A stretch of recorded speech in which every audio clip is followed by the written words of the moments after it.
एक ओर धर्म और मर्यादा की सीमा है, तो दूसरी ओर प्यार और ममता की परिसीमा।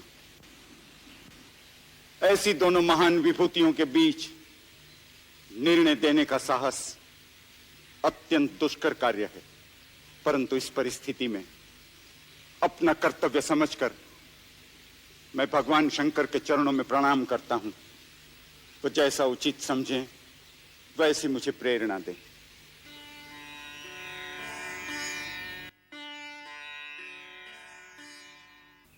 हे राम, अपने धर्म पर तुम्हारी दृढ़ता देखकर इस समय देवता भी तुम्हारी वंदना कर रहे हैं।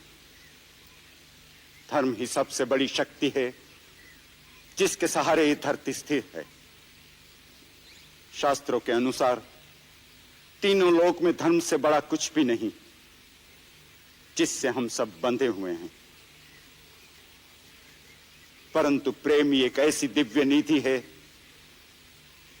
जिस पर किसी धन का बंधन नहीं। वही प्रेम अपनी पराकाष्ठा में जब अनन्य भक्ति का रूप धारण कर लेता है,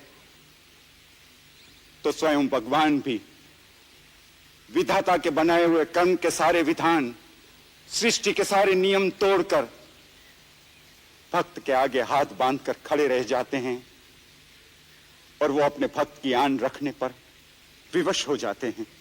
राम, भरत का प्रेम निश्चल निस्वार्थ है और वो तुम्हारा अनन्य भक्त है। तुम्हारे प्रेम की जीत हुई भरत, परंतु याद रखना, प्रेम का भी एक विधान है, उसके भी कुछ नियम है। प्रेम की असली शक्ति उसके निस्वार्थ होने में है, और जब प्रेम निस्वार्थ होता है तब वो कुछ नहीं मांगता, अपने प्रेमी को कुछ देना चाहता है।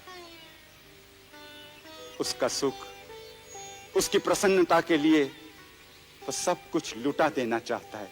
इस समय तुम यही निर्णय करो कि तुम अपने राम के लिए क्या दे सकते हो। प्राणों से बड़ी कोई वस्तु नहीं होती महाराज। मैं श्री राम के लिए अपने प्राण दे सकता हूं। प्राण देना सरल काम है, किंतु अपनी प्रेमी के लिए कभी कभी जीना कठिन होता है।